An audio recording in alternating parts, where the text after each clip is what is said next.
See you at the top. That's where I go. Great morning. Today we have Josh on the podcast, and today he's joining us from CrossFit. His background, he was formerly an accountant, and he has now moved in to become a great CrossFit owner of a gym, sole owner, and he has his L3 in CrossFit, so that's the third level coach, and he's been growing his gym ever since for about the last 3 years. So welcome, Josh. Glad to have you on the show. Glad to be here, Seth. I appreciate it, bro. Hey, so real quick, let's go over your background real quick. I mentioned that you were in accounting. You worked at BHP Billiton, from what I remember. And how did you get into accounting? What made you want to study that? So I studied finance. Finance. I studied finance at A&M. And the thought process in my head was always business, right? They always said the American dream is to own your own business. And my family, they had their own business, like my uncles and aunts. My parents had a restaurant for a while, so I always thought to myself, okay, I want to own a business someday. So when I was at A&M, I was studying finance. I wanted nothing to do with accounting. I tried to do accounting. I switched that degree very fast. And I hear that story a lot. Yeah, it was rough. But when I applied for BHP, they said it was going to be the first year was going to be accounting. The second year was going to be finance in regards to the graduate program. And then from there, you go on, right? So I was like, all right, cool. I'll do accounting for a year. It didn't happen like that. I did accounting for 2 years. And and I ended up getting laid off in 2016. I think, 2016, when the market got hit pretty hard, the oil and gas market. That's right. And then the rest was history with CrossFit. So, yeah, the transition into CrossFit. So, I remember working out with you back then. That was when Eric was the gym coach there, owner. And you started becoming a coach, a trainer at the time under him. Right. What was the transition that you made to become like, hey, screw this, I'm going to own this thing? When did that happen? What were you thinking at that time? So I have been coaching for Eric for about 5-6 months, and then I got laid off. And once I got laid off, I started to like ask myself, what am I going to do next, right? And the main reason was because at that time, my ex-girlfriend, she was pregnant with our daughter. And I knew our daughter was going to come in about 2 to 3 months. So I can't just hang around and just be like, okay, I'm going to chill for the next year or so. So I knew I had to do something. And that's when Eric came up to me and asked me if I wanted to purchase a gym. As I was coaching for the gym, like I once I started coaching, I realized like this is me. This is what I want to do. You just felt natural in that role. It just felt natural, and I've always dreamt of being some form of coach. I've always loved sports. I always thought about what it would be like to be a coach at football or basketball, right? You just didn't know what sport at the time. I just didn't know. I just knew I would like to be a coach of some sort. And so when he asked me to become a coach, I did it. I fell in love with it immediately. And then I realized there was a lot of things that needed to be upgraded and needed to be done different during that time. Definitely. But it was I couldn't really change the culture in there just because you were handcuffed in a way because it wasn't your gym. Yeah, exactly. So when he asked me if I wanted to purchase a gym, it was a very, very scary decision to make because I knew it was me. It was going to be me taking on the greatest risk of my life of a business as I'm taking on the greatest responsibility of my life of a child. So it was a very hard decision to be like, okay, you know what, let me go with this, because with me going with that, I knew I was basically going to put all my resources into that. Right. And it's all or nothing. It's all or nothing, right? And it's not like I'm going to have any type of insurance covering my daughter or anything, right? And thank God my daughter was born healthy and everything, but anything could have happened. I originally went with it with somebody else, with the thought process that somebody else was going to be doing it with me. Definitely. But, and that was your girlfriend at the time. Yeah, and that made the decision a lot easier because I knew I wasn't going to be in the foxhole by myself, so to speak. For sure. But basically, I was in the foxhole by myself. You guys are right here. Thanks. So to touch back on that. So that was what, 2016 or 2017? 2016 you took it over? 2017. Yeah, so I took it. So it officially became CrossFit Be Someone on March 6th of 2017. Gotcha. Because I remember later that year, at some point, you had turned over the gym to your girlfriend at the time, your business partner. What had gone through your mind at that time to make that shift and say, hey, you know what? I'm going to let you run the thing. I'm going to let you run the show and see how it goes from there. You know, I'm going to go hands off. So, yeah. Let's be very clear. I don't think she was never really my girlfriend. It was a mess. It was a messy situation. Yeah. That's literally the best way I could describe it. It was a messy situation. And all of 2017 was just the most trying year I've ever had my whole life. And so, yeah, I became Be Someone on March 6th, and then my daughter was born on March 11th. So in those 5 days, I went from being unemployed and all that to now being the owner of a business, wow. which I didn't realize was hurting a lot more than what I knew. And then 5 years later, I became a father, right? So I'm trying to juggle both of these roles in my life, these new roles. For sure. And in both of those roles, I'm also dealing with two individuals. And I'm having to manage both those relationships, and it was just not going good. And so what was the hardest thing about managing those? There was just a lot of hostility on both ends. Gotcha. It was just filled with a lot of drama. It was just filled with a lot of emotions, going back and forth. And so the 2017 was just a complete emotional breakdown for me. I got in the worst shape of my life physically. Owning the gym, I would literally pull up to the gym, and literally put on an act, and nobody ever knew what I was dealing with in 2017, just simply because the way I was in that gym. But as soon as I would close those doors, I was a different Josh. And it got down to the point where around October, November of 2017, I just couldn't take it anymore. And that's not so. I told her, I was like, "You take the business, buy it from me. I'm done with this." So it was more of you'd gotten fed up, with having to maintain that level of energy that you were putting out there, or what was it? Oh, without a doubt. I mean, you can only take so much, and then at one point you're just like, I can't do this anymore, right? And as much as I loved coaching, as much as I loved that gym, as much as I loved CrossFit, I was just at the end of the day, I just knew that at the end of the day, I need to be the best of myself for my daughter, and that wasn't doing it for me at all. So something had to give. Something had to give, something had to give, something had to change, and all your time was invested there, so you didn't really have any time to yourself. Oh no.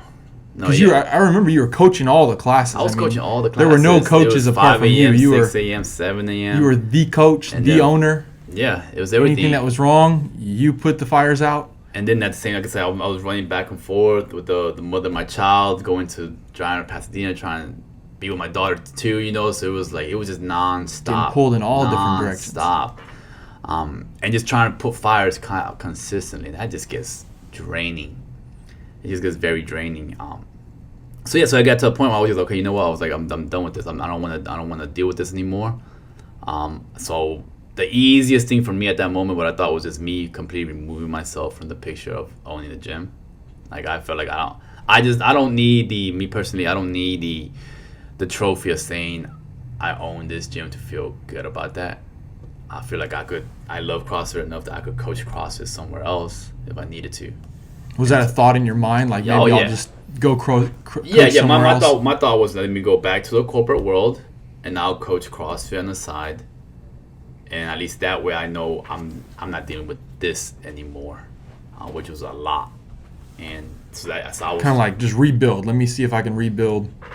Yeah, let me just go this route. Honestly, it was also the most quote unquote most safest route. For sure. It was the easiest route, to be honest. Like I said, for me, the easiest decision for me was to remove myself from the picture rather than having that individual removed. It was easy for me to, because I knew by me removing that individual, then I'm solely responsible for every single little thing, right? Yeah. And I didn't want that, to be honest with you. The main reason why I went with it of getting the business was because I didn't want to be doing it by myself. For sure. Right? Hey, they say if you want to go far, go with someone. If you want to go fast, go alone. Yeah. You were going to go far. But just make sure that the person you are in there with is in there with is you. in there with you. You know what I mean? Yeah. Yeah, you weren't. Yeah, you didn't really have a partner, to be honest. No, we were pulling opposite ends of the direction. You weren't on the same agenda, same team. No doubt. Yeah, so that could cause some big issues. Yeah. Some cracks in the foundation for sure. Oh, for sure. So yeah, when you did come back, I remember you came back, and you pretty much said, "Okay, I know exactly what I want to do with this gym," and you started making changes immediately, with such conviction that it was just like, whoa, he saw something, he understood something. So what was it that you really understood while you were out, doing your own thing? Well, I knew when I did come back and basically booted the individual, and I was like, okay, at that moment I was all in, right? I was like, this is it. Either I'm gonna go all the way I can with this, or it's just gonna blow up. And I've always had this thought in my head, like I was like, okay, without me realizing it, like I built a safety net around my life, and I didn't realize that I had. What do you mean by that? So I have the Marines in my background for 4 years. I have graduated from A&M. I have 2 years of corporate experience, and then I also have about 6 years of customer service experience, right? So I feel like I have a pretty good resume. For sure. So where I can go find me a pretty decent job to make a decent living and be able to support my life and my daughters. So I was like, okay, so when I went back in, I was like, okay, I'm gonna go all in, because if this really does blow up in my face and this doesn't go the way I want it to, I'll be okay. Like You've been building that safety net, without so me you're realizing it, right? So like, why am I scared of taking this hard risk if I have this safety net behind me, and I'm pretty sure I could land my feet somewhere, you know? Sure. So when I did that, I was like, okay. So I started to realize, okay, what is the first thing I need to do, right? I was like, okay, let me strip it all back. Let me strip it all back, and realize, okay, how do you actually run a business? Because even though I learned business in at school, you don't learn business. Let's be real, you can't learn business in a textbook. No, you can't. So let me strip this, right? So I started realizing that, and I always remember, you always hear about it, because one of the things that when I did go away, I was just listening to a lot of podcasts that were self-help podcasts, reading books. And Definitely. Just trying kind to of absorbing really, a lot of material. Yeah, trying to nourish my mind the right way.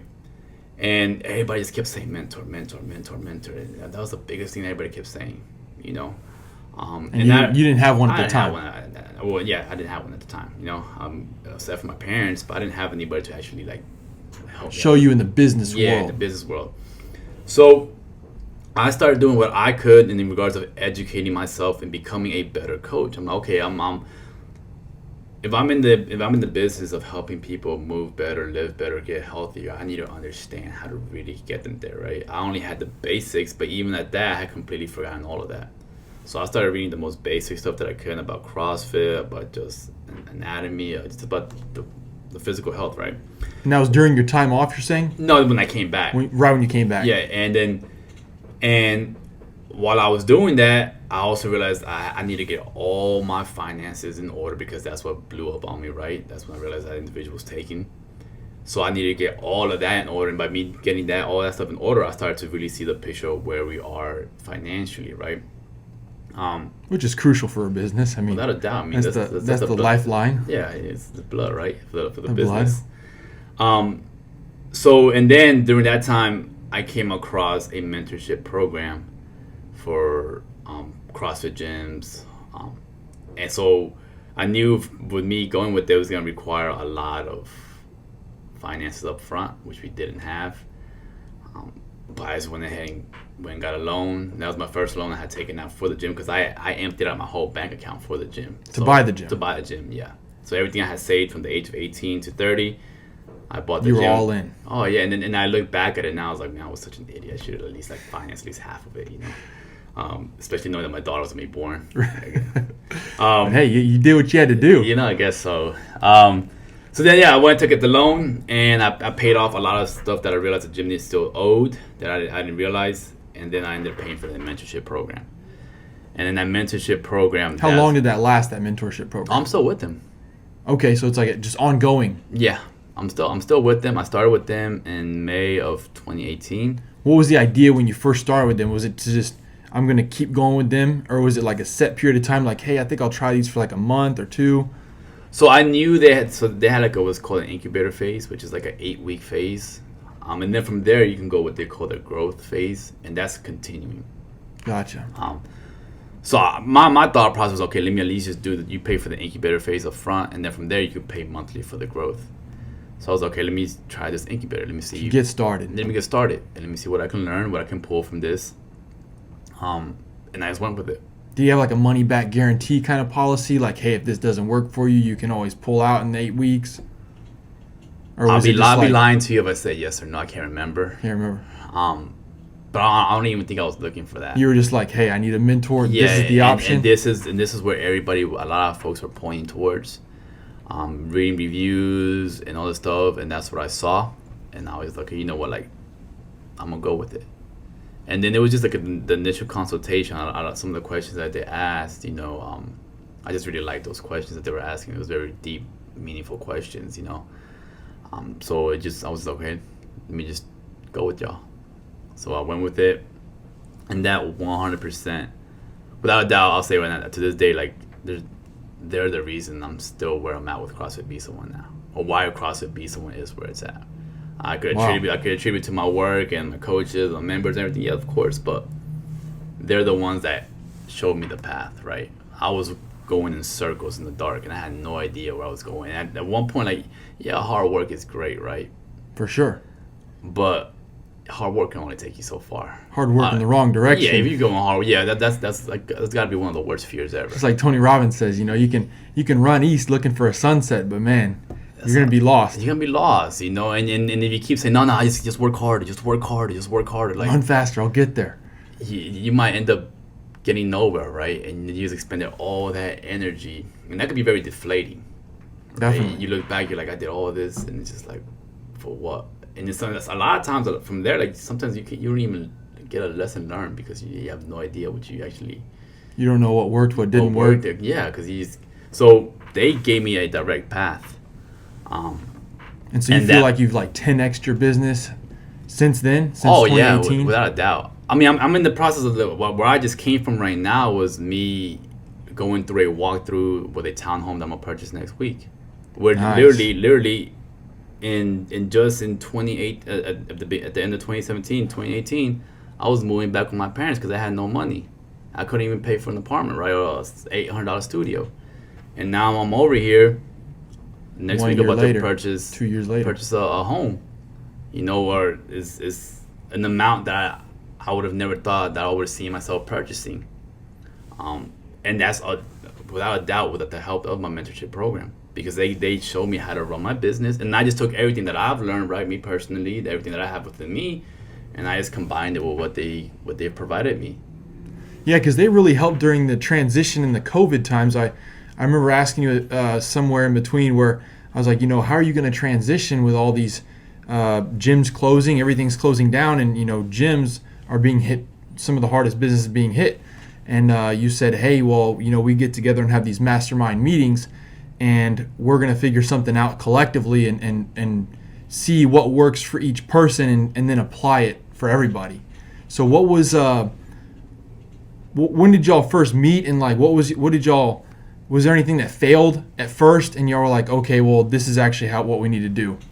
So the way it works, so I meet with my mentor every single month, and my mentor works with the owner of the company, right? So there's a total of I think they said 38 total mentors. Okay. And they mentor gyms all throughout the U.S. or all the world, yeah. Oh, and wow. They first started off with just their focus was just like on gyms, but now they've branched out to any type of companies.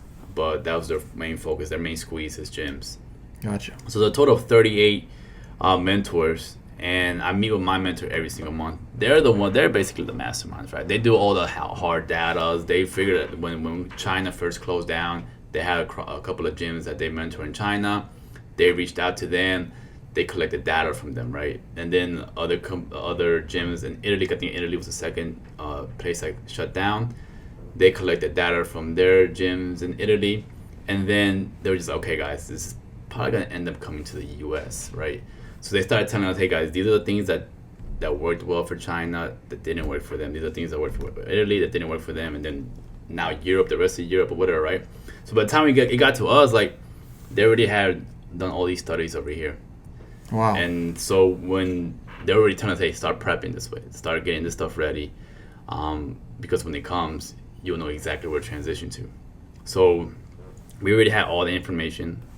I was already building out stuff to ensure that when we do get shut down, we know exactly where to go, instead of, again, now we're just spinning in circles trying to figure out, okay, let's see if this works. Oh, no, let's see if this works. No, let's see if this works. You know, we already know what works. How much time cushion did you have right there? So by the time we shut down, I think it was like March 24th, I think. Right around that area, right? By, I think, literally, I think it was like 8 days later, we had shifted everybody into what my mentorship program asked us to do. So the online training. The online personal training. Training. So there was a difference, right? So there was the Zoom classes, Zoom group classes, which mostly all gyms went to, right? All gyms went that route. And what happened though is like you lose the whole concept of group in Zoom, even though there's people in there, because you're doing it by yourself, and then you start dealing with issues, whether it's technology issues, you can't hear the coach can't hear you or whatnot. The novelty gets lost very fast in there.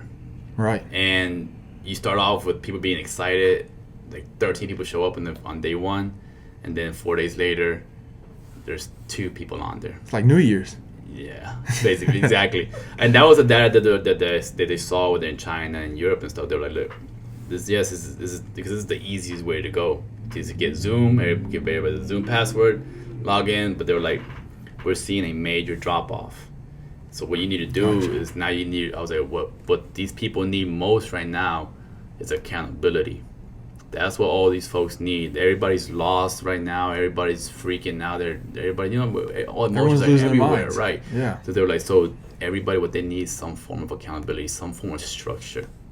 You can't get that through these Zoom classes. So work with these individuals one-on-one. So it's gonna be a little more work on our end. But what they saw was that gyms that went with the online personal training option, they're retaining about 75 or 80% of their members, versus the gyms that went only Zoom, they'll only retain like 30% of their members. Wow. So, that's literally your business huge closing or staying open. Yeah. Right? And then now with the online personal training program, now that's a whole new service that you can offer, right? So we still have that program now, right? The program is not going anywhere.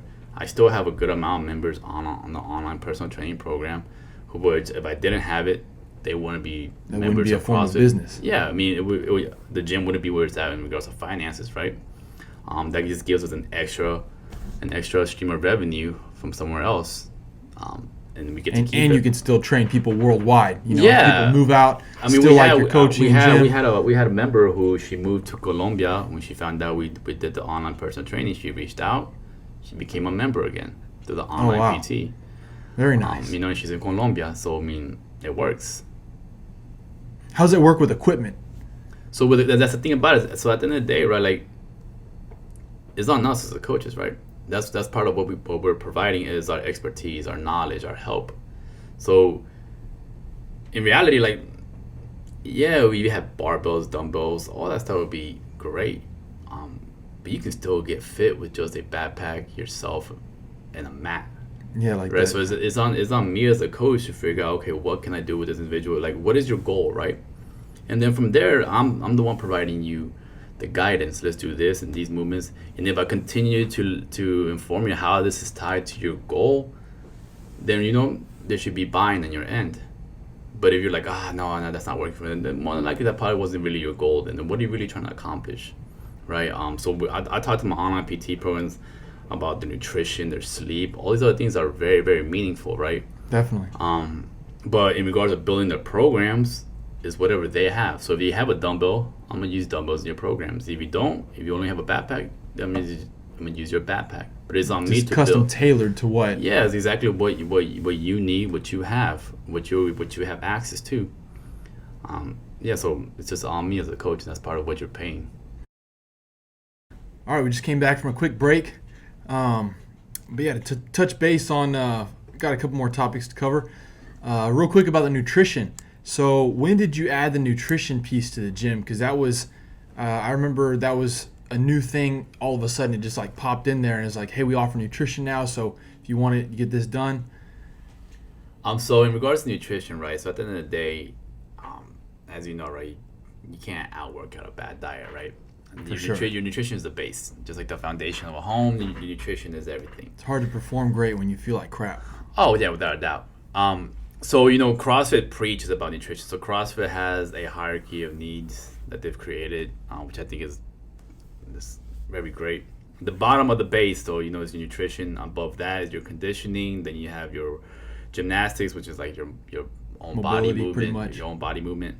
And then you have weightlifting, and then sport. And sport can be whatever it is that you do in life, right? Whether it's just you going on hikes, you playing, I don't know, hockey, whatever it is, right? But they say, build yourself going upright. Majority of folks, they build themselves going the opposite angle, right? They play their sport, they go to the gym, they do some body lifting, or some weightlifting. They do a couple of body weight movements, whether it's pull-ups or push-ups. They don't like to. A lot of abs. They don't like, a lot of abs. They don't like to go for their runs or hop on the treadmill or anything like that. No way. What's running? Yeah, what's running, right? And then they for sure are not paying attention to their nutrition, right? They're eating whatever they want to eat. They're drinking however they want to drink. So at the end of the day, right, if I'm over here honestly trying to help out people create the healthiest version of themselves and greatest version of themselves and help them live to their 90s but they're still kicking ass, we got to help people understand that nutrition is the most important thing. It's the basic, the building blocks. There's Father Time is undefeated, right? There's going to be a point where you're going to be 65 years old and you're not going to be able to deadlift 300 pounds anymore. But you might still deadlift 100 pounds, which is still great at 65, right? Right. You might not run your 8-minute mile. You're probably running 13-minute miles. But you can still run, right? You probably can't squat your body weight anymore, but you can squat half your body weight. For sure. That's Father Time, right? But the thing that you can always do for the rest of your life is you can always feed your body the right way. You could do that till the day you die. That's something, that's a skill that you will never lose if you know how to do it the right way. And that's what will keep you moving forward forever. Right? Allow you to still be able to deadlift at least a quarter of your body weight, whatever it is, right? So part of that was just to get people being able to achieve much more and feel greater while they're doing it. Yeah, and if you're telling me that, hey Josh, I want to be able to PR this workout, right? Or I want to improve my running. I want to do this. Okay, cool. Let's look at your nutrition first. Hey Josh, I want to be a competitive athlete. So I'm not gonna name the person, but an individual is telling me they want to be a competitive athlete. I'm like, you want to be a competitive athlete? Cool. For the next 3 months, join our nutrition program. That's all I want you to do. That's one of the hardest things you could do. Yeah, but if you truly 100% want to be a competitive athlete, or just you want to improve your fitness or anything like that, right? You gotta understand that these individuals over here have their stuff locked in this nutrition. So, and that goes for any fitness though, right? Like, you don't need, again, when people look at nutrition, they feel like, oh man, you're gonna be cuffed in life. Yeah, you're depriving yourself of all the great things in life, man. What are you doing? Like Jocko says, right? And it's very true, right? Discipline equals freedom, without a doubt. Me and my girlfriend, we meal prep. She meal preps on Sundays. I gotta take that away from her. And we have, I cook my breakfast in the mornings. I eat my prep for lunch and then my dinner, right? But every Thursday night, we have reserved as our cheat meal, one of our cheat meals for the week. So we eat good. So on Thursday nights, we don't ask any questions. We go somewhere. No judgment. No judgment, no nothing, whatever we feel like. And then we do another one on Saturday. We do another one on Sunday. And the way I have figured it out, you have 21 main meals throughout the week, right? Breakfast, lunch, and dinner. 7 times 3. If I can eat 18 out of 21 of my meals in a healthy manner, then I can enjoy a full 3, right? That makes it about 86%. If you're telling me that above 80 to 86% of my life I'm doing the right thing, then I'm doing the right thing. Like, yes. Imagine moving the needle 80% every single day. Like, we learn 80% week after week, right? You're gonna see some great results. You're gonna see some results. Like 80% is not a bad thing, right? We always equate it back to school, as we said in the beginning, right? A lot of what you learn in school, a lot of times, is not applied to real life. For sure. In school, we look at 80%, like you barely getting a B, right? You're almost a C student, which can be viewed as a bad thing. Definitely. Which is completely Which the is not opposite right. in real life, right? If you're doing 80% of the right things in life every single day, just imagine getting 80% of your task every single day. And if you put that towards your nutrition, like, you're gonna be doing something right. You're gonna be performing a lot better in the gym. So me getting the nutrition program, that was a nutrition program that I learned through my mentorship program. And they're also our nutrition program. They're also mentors. Like they have their own mentorship program for nutrition. Oh, gotcha. So my two coaches, that are my nutrition coaches, they get mentored. And that's from a nutritionist, right? She's a certified An RD. RD, Yeah, registered dietitian. Yeah, so they work with their program, and they get all their guidance, all the help. So if you go to our coaches, you're not dealing directly with an RD and our coaches, but my coaches are dealing with the RD. So you come to them with questions and stuff, they're gonna go with that. You're gonna get answers. Yeah, and then so Quality. our program also allows us to give meal plans, because in reality, like, I can't give you a meal plan, right? Because I can be held liable. But if the meal plan is coming from the RD and all I'm doing is doing this and giving it to you, then you're good to go. The meal plan is coming from the RD, not from me. I'm just handing it to you.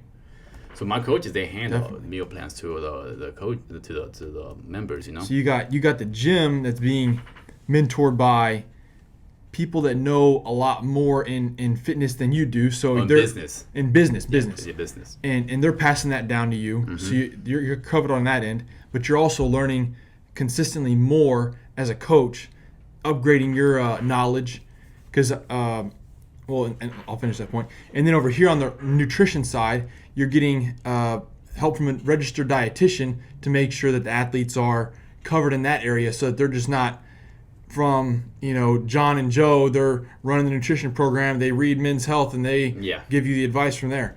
So it's like you're getting quality sources to give you everything that an athlete needs. Someone needs to become a better athlete. Yeah, that's quality.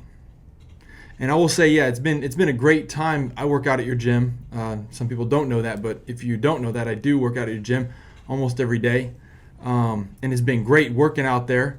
I will say I've grown a lot as an athlete myself, participating in some of your programs, and I will say it's been a pleasure.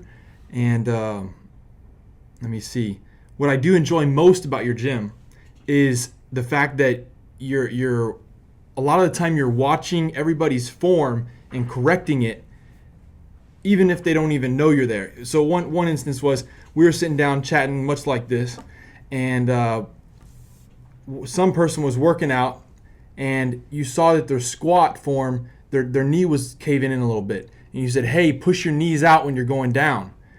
And so we were just talking, but you caught that out of the corner of your eye. You were still paying attention. So a lot of people in CrossFit gyms, they don't have that level of awareness, or if they do have it, they're not saying anything. So one thing I will applaud you on is your ability to see that and then also mention it, because a lot of people are getting injured in CrossFit and they're blaming it on CrossFit, but it's really negligent coaches. No, I appreciate that. Yeah, without a doubt. So at the end of the day, when you come into our gym and you're paying, what you're paying is for our coaching. That's what you're paying me for. Right. You're not paying me to tell you, I'll give you a pat in the back and tell you how to bug. Hey, good job, man. You did good today. You get that anywhere else, right? For sure. You're not paying me to say 3, 2, 1, go. You're not paying me to tell you on the whiteboard there says back squats. Yeah, you can read back squats. So it's one of the reasons why we don't do open gym. You're not paying me for any of that stuff. What you're paying me at the end of the day is for coaching. And so it's on me to coach you. And it can be very, very uneasy for somebody to constantly provide feedback to somebody, right? Yeah, for sure. People don't like feedback. People don't want to hear hear say that. they like feedback, but they don't like feedback. People say they like to be coached until they're coached. Until they're coached and I'm doing this wrong. Yeah, I'm doing it. Come on, man. Like, just let me move. I get it. So it's an aspect of me as a coach to understand, be able to read the athlete and be okay, they're giving me the best effort today. I'll take that. I'll bank it in the back of my head next time we do this movement or we do some form of that movement, I'll know exactly where to pick up with this athlete. But that's what you're paying me for, right? To coach you, to help you move better. And more importantly, to help you move in a safe manner. For sure. So you can come back the next day and move again. And keep coming back. And keep coming back, right? So I mean, like, one of the things I remember, I went to a coaching program, and they said once you see shitty movement, you can't unsee it. And I've gotten to the point now where, like, I can see it, right? And it's very hard for me to unsee it. Like, I see something, I'm like, and it's very hard for me not to tell that athlete. Like, it just bothers you. Yeah, even if I'm not coaching, like, if I see something happening, I'm like, I have to tell this person. It's my duty.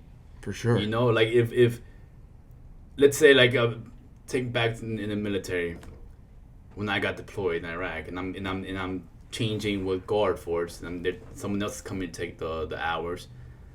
Just because I'm off the clock, if I see something very fishy, am I gonna be like, that's y'all's problem, bro? I'm going to bed. I'm done. Yeah, I'm done. That's y'all figure that out. Not my job. Nah, if I see something fishy, I better say something, you know? Because that could cost lives. For sure. So, in regards over here, like, if I see something and then let's say 2 reps later, if I were to just fix them, they end up hurting themselves. And all I had to do was, hey, make sure you're staying back. Make sure you're staying back on those heels when you're doing those deadlifts. All your weight's going forward. I don't say something, and then now 2 reps later, they feel a pull on their back, and I saw that. Like, I had to say something, you know. That'd be a terrible feeling. Oh, it'd be a terrible feeling, right? So I'm not taking care. And if I'm telling you, and if you're coming here and you're paying me X amount of money, and I'm telling you I'm gonna take care of you, then I better take care of you. So it's not that hard for me to see something and be like, make sure you're doing this. Make sure you do this. And my coaches know it. Like, it's not me stepping over their toes, but if you're coaching 15 individuals, coach might be over here helping this athlete out as this athlete's moving, right? Yeah. Coach is not going to be able to see 100%. Like, I wouldn't be able to see 100%, right? But so it's on me to constantly keep moving around. But prior to that, we focus a lot on movement, right? For sure. Even though you've been doing CrossFit for 5, 6, 8 years, whatever long, I'm still having you do squats, air squats, because everybody needs coaching. For sure. And if you didn't need coaching, you feel like you don't need coaching, you'll be in the CrossFit Games. And the last time I checked, not one of my athletes is in the CrossFit Games. Right. So everybody in there needs coaching. Definitely. So we take full pride in our coaching. I tell our coaches, like, you need to take pride. Because one of my things, like, one of the ways I measure it is, like, if one of my athletes, like, I do CrossFit, they're like, okay, cool. And then that individual starts moving, and that coach owner over there in Miami, you're like, oh my God, this person moves like a train wreck. Like, that's my product. Right. That's my product, you know. And they're like, and if they're wearing my what T-shirt, gym do you work out at? they're wearing my T-shirt. They're like, oh my God, I'm gonna tell my members not to drop over there if they ever go to Houston. For sure. You know, so it's like a marketing thing, like a branding thing. I don't look at it that way. I just look at it in the That's just aspect part of, like, of it. yeah, like I want to be proud of how my athletes move, right? Definitely. And, like, I've had individuals drop into my gym. And they're like, yeah, I've been doing CrossFit for X amount of months or years. And I could tell right off the bat, let me just see an air squat. And if I see, I'm like, oh God, no, you need fundamentals, bro. You know, so like, again, that's my product. They represent my coaching, my work. And if they move very inefficient, it's more than likely because I just didn't care as a That's coach. on you. And I just say, hey man, this is what we got going on. Knock it out. Definitely. Keep it well, up. I think you're doing a great job, you know, at the gym. Keep doing what you're doing. Keep growing. Keep learning, because that's what you're bringing back to us to help teach us. And I consider your gym is one of the top gyms in the city. I know your vision is to be one of the greatest and most influential gyms. Yeah. So I feel like you're on that path. And so I have one more question for you, and it's, what is your tip to get to the top? My tip to get to the top, I would say, learn what your personal core values are. If you were to ask somebody, what are your core values? People are probably going to be like, be nice, be a good person, then you don't have core values. If you're not able to tell me what your core values are as a person, like the same way I'm able to ask you what's your first name, and you quickly say Josh, you don't have core values. And if you don't have core values, that tells me you don't have a direction. It's probably why you hang out with this person, probably why you hang out with this person, probably why you hang out with this person. And this person might not be a good person in your life, but you continue to hang out with that person. If you had true core values, you will cut that person off, right? You will make those hard decisions in life. And that's what core values do. It allows you to make hard decisions, allows you to say yes to the things you want to say yes to, no to the things you're supposed to say no to, and allows you to keep guiding in your life. So go ahead and do a test. Sometimes I sometimes just randomly ask people, well, what are your core values? What are your core values? Oh, humble, hungry, smart. And that's what my gym runs with it. Mm-hmm. That's what that gym is part of me, right? So I believe in humble, hungry, smart to the T.